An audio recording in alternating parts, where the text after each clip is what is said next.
This November, the Fresno Mission will have existed for 77 years, starting in a little storefront where Chancey Park is now. During these 77 years, our ministries have dramatically changed. There was a time where the only thing that we did was offer meals through a soup kitchen downtown. And just 5 years ago, we served around 250,000 meals annually. Today, however, we're serving over 90,000 meals per month all over Fresno. We now provide meals at Cece's Kitchen at City Center, at several other shelters around Fresno, and to 10 other partner organizations, such as Martin Park, that not only share the food, but also extend God's love. All this doesn't even count the tens of thousands of households who have accessed the First Fruits Market at City Center. We used to just have chapel services. Now, in addition to chapel services, we have a church called City Church. Why? Because we believe that it's not only important to learn about Jesus, but also have an ongoing faith community to be a part of. Almost 60 years ago, we built the first family shelter in California. But this past year, we finished what's perhaps the greatest and definitely the coolest family shelter in the entire country at City Center. But just as the Fresno Mission has changed over the last 77 years, so have the needs of our community. Homelessness looked different than it does today. Whereas in prior years, homelessness was limited to single men, now almost half the people sleeping on one of our pillows is under the age of 18. It involves issues like human trafficking, aged-out foster youth, families, addictions like we have never seen before, seniors on disability. We have to pay attention to things like adverse childhood experiences, trauma-informed care, and the intersection between faith and clinical approaches aimed at alleviating addictions. But as the problems we have seen have evolved to become more and more complex, we as an organization must also evolve in ways that we provide help.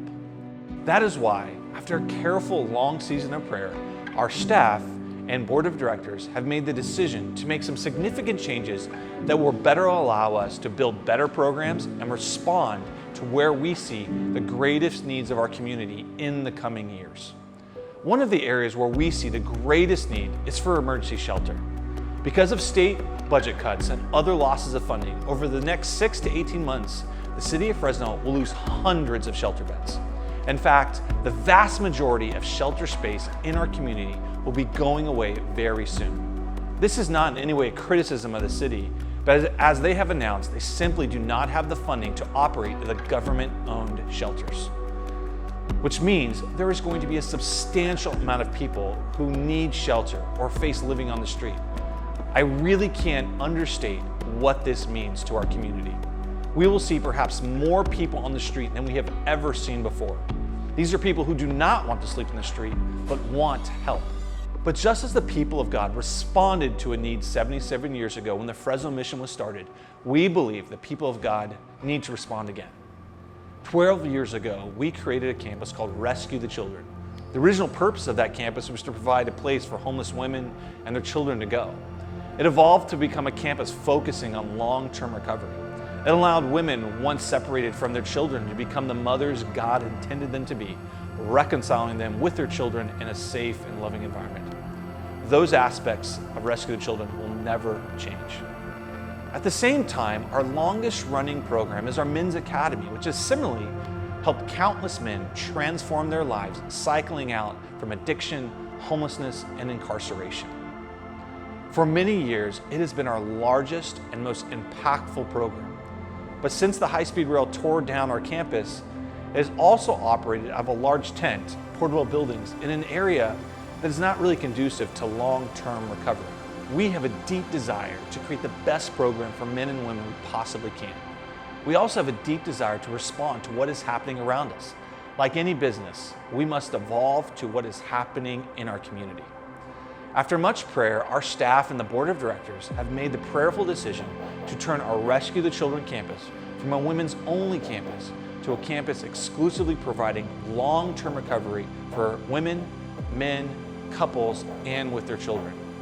We believe this move not only will allow us to create more space for shelter, but will also allow us to create a better and more robust program.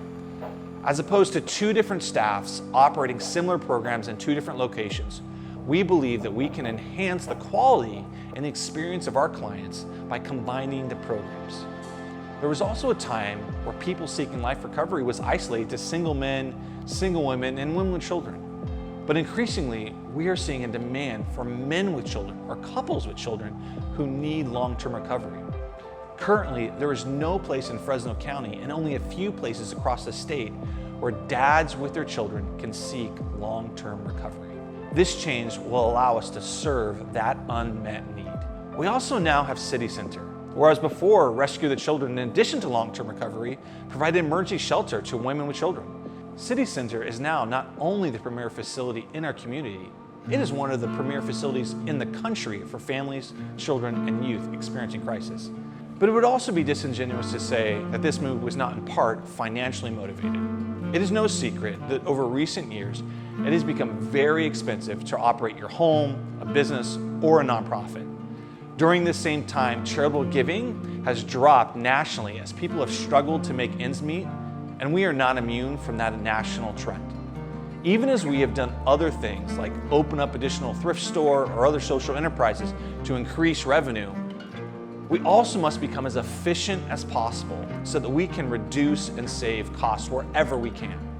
This move, in part, allows us to accomplish those goals. This change from a women's-only campus to one that will now serve a variety of people seeking recovery is certainly a big shift, and we do not approach this decision lightly. In addition to much prayer, we visited several other campuses around the country that successfully operate similar programs. We are planning on making a series of improvements to the campus and have a very structured plan for how we will preserve the sanctity and safety for all of our clients. As I said, part of this move is so that we can open up more shelter space. But candidly, even though we anticipate opening up more shelter beds in the short term, we also have more space than we have the money to operate. That is where we could use your help.